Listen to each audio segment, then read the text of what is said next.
Hello my dear students, welcome back to the online class of English.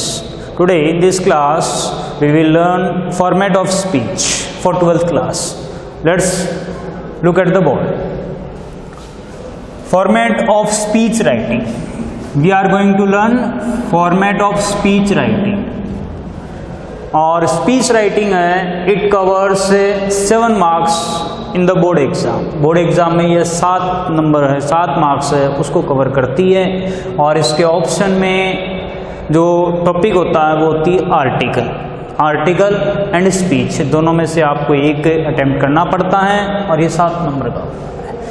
तो इसका सबसे पहले देखो, हम स्पीच को सीखने जा रहे हैं.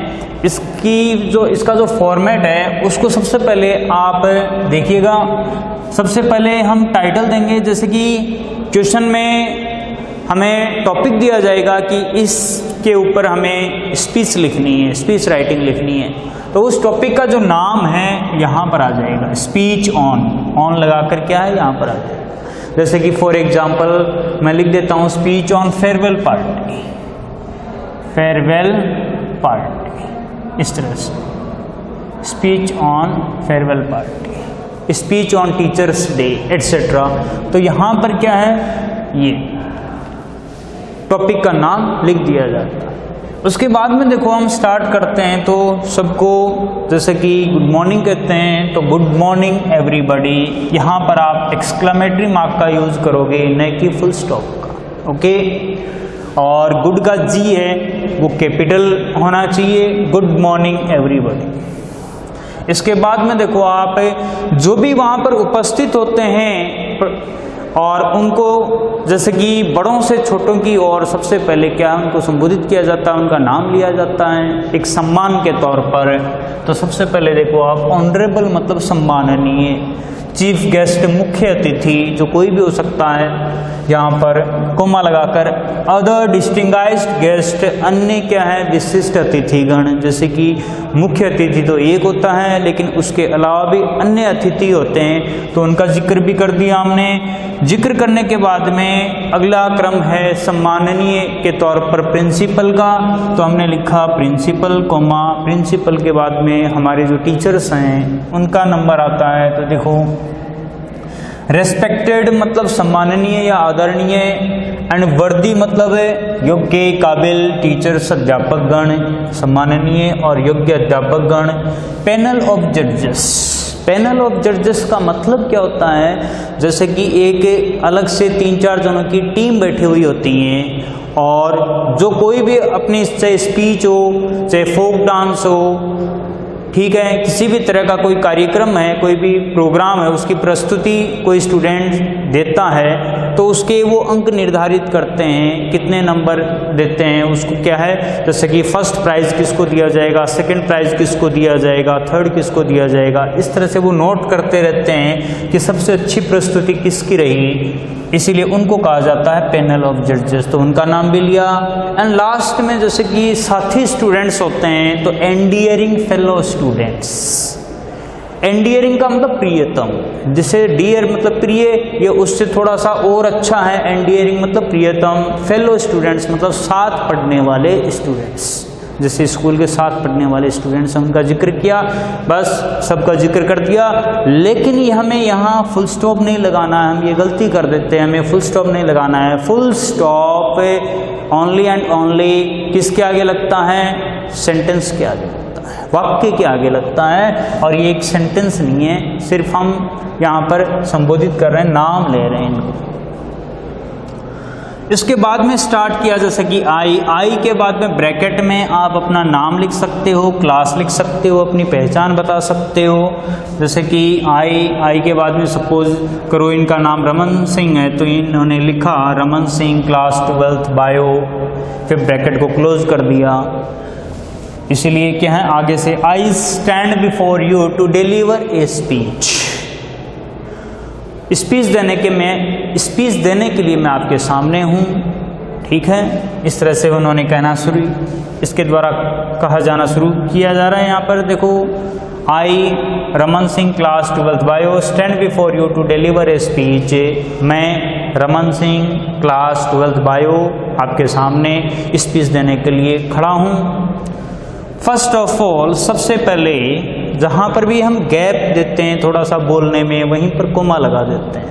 तो फर्स्ट ऑफ ऑल, सबसे पहले I want to extend. Extend का मतलब क्या होता है? व्यक्त करना, व्यक्त करना, एक्सटेंड। इन्फिनेटिव वर्ब होगी टू एक्सटेंड।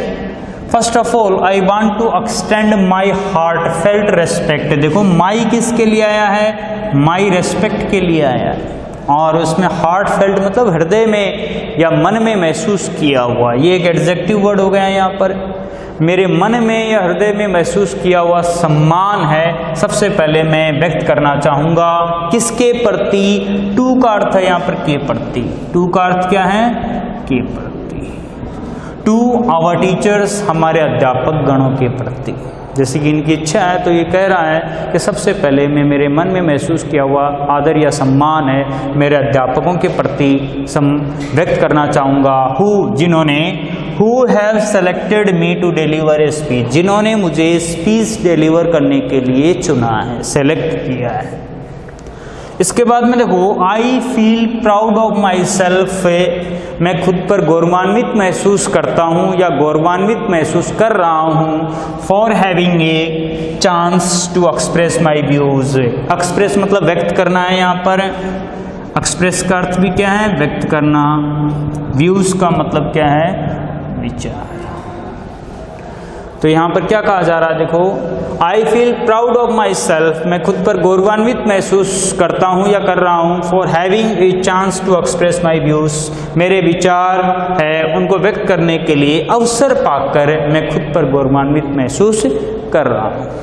इतना बताने के बाद में देखो लास्ट में अब इसके टुडे, आज, comma, I am going to express my views on, आज मैं मेरे विचार व्यक्त करने जा रहा हूँ। किस पर?